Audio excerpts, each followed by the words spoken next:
Well, hello everyone, and welcome back to Jelly's Journey with our roller coaster journey from selling our UK home to preparing to fly to our new forever home in the Famagusta area of Cyprus. We thought we would just give you all a little bit of an update on flying Sid, our little Shih Tzu, to you all. Well, back in April, we looked for recommendations on pet travel, and Annie's Animal Ark was hugely recommended by a lot of you on good old Facebook. Now, we did ask for a quote, and the guidance from Annie's Animal Ark was super helpful at the start.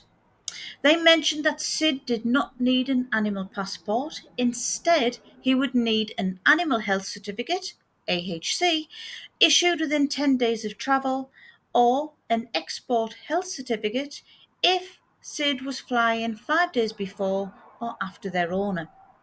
Now, they also mentioned that a rabies vaccination would be required, and this was no later than the 21 days before travel.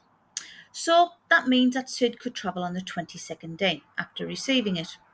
Now, Sid would need his own flight ticket and his own crate cabin to travel in. Now, I have to say, I just felt sick at the thought of him in a crate. Bless him, he's never been in one of those since he was a little puppy.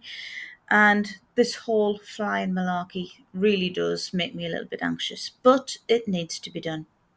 Now, we were told if flying with TUI, they would require a snub-nosed assessment for Sid due to his little short nose. Now, however, there was one downside, is that we were told we could fly with TUI from Newcastle Airport. And after contacting TUI and Newcastle Airport directly, they said this could not be done.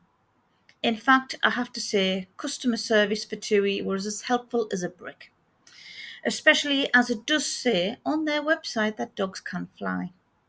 Anyway, we went to our vets as well, and they have never heard of the snub-nosed assessment. They tried to refer us to a specialist vet, and after speaking to them, they mentioned that they only do the surgery on snub-nosed dogs, but they don't do the actual checks. Well, this was actually 3 weeks ago, and it sent me in, I'd say, a bit of a panic. I'd say a huge panic because we'd already arranged Sid's rabies vaccination, and I thought we were set to go 6th of August. I even went back to Annie's Animal Ark for guidance about TUI flights and the snub-nosed assessments, but we received nothing back. So, after lots of calling different vets, different surgeries, different airlines, our vet did contact me and she mentioned Pet Air UK. Now, to be honest, my head was so mashed and full of panic at this point. My anxiety was sky high, and even my daughter said if we couldn't get Sid over, she would take him on and look after him, bless her. To be honest, I felt sick as a dog. Please pardon the pun. Now, Pet Air UK was pretty much my last call. I contacted them, and to be honest, the sales team, especially Mandy, was super helpful. Now, they offer two services.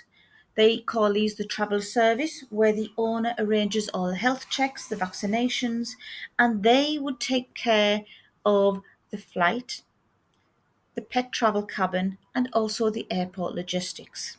They also offer a premium service where they offer the full support, and this includes the vet checks, the paperwork, the collection, etc. Now, premium service sounded absolutely perfect until I found out that this only happened in London, possibly Manchester, but they did not do this up at Newcastle. Anxiety levels rose again as we live in Durham, and Sid has never really travelled far in the car, so the panic of getting him to London was a bit extreme. After another day of panic, we decided to take the plunge and bring him down to London Heathrow using Pet Air UK premium service.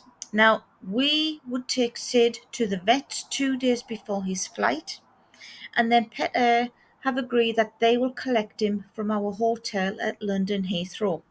Hence, if you've watched our other recording, we are staying at the Moxie Hotel. It is a pet-friendly hotel, so please take a look at that video when you have a spare moment. Now, just to add another twist to our story, we decided we would drive down to London in our own car and also sell the car in London. We don't do things by halves. That is another story to tell.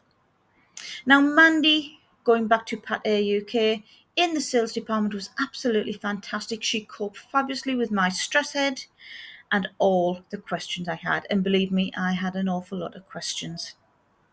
So in the end, what did we arrange?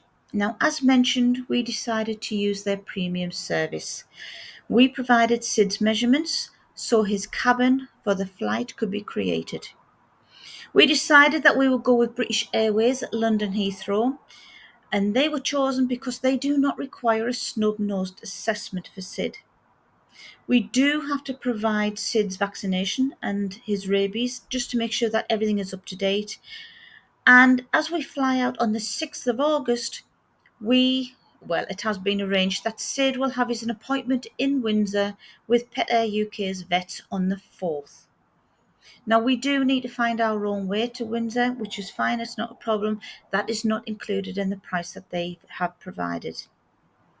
Now, the vets will provide pre-travel health check, a fitness to fly certificate, a completed animal health certificate, and then Pet Air will collect Sid from our hotel at the Moxie a couple of hours before his flight. They will put him in his crate and then they will prepare him. And that is the bit that makes me feel sick. It's just, I can't imagine him in a crate, bless him. But we know it has to be done. And to be honest, Sid is coping absolutely fantastically well. He's managed the drive, he's managed the hotel, the sounds, the noises, because we've come from a very quiet village to London noises. But he is coping fantastically well. Now, at this point, we also had a new contact to deal with the booking of everything. And I will say, and I will shout out, Manisha has also been absolutely fantastic with the guidance and help. Now, Manisha helped us to arrange the customs support and checks at Larnaca Airport using their agent's Elite Pet Relocation. Now, Gemma was our contact here, and again, everything so far, touch wood, is going very, very smoothly. We've provided our address on the other side. We've given Gemma all the details that she's needed. So hopefully the flight will be smooth. Now, the next headache we had at this point was transferring Sid to our new home in Cyprus. Now, the reason we say this is because the taxi service we were going to use, they would accept Sid by all means, but his crate might have been too big to travel with. And in Cyprus, the dog is not allowed to sit loosely on the lap, so it had to be the crate. So I went back to Gemma, went back to Manisha, and it was arranged and it was agreed that as the checks in Larnaca for Sid will take about 2 hours, it means we could get the private transfer to our new home, and then they would deliver Sid to our new home shortly after. It was another headache solved, but all I can think of is, wow, it's going to be such a long day for our little prince. But it will be worth it. He's doing so well. And literally, we are on the 3rd of August now. So tomorrow we go to Windsor and then we fly out on the 6th.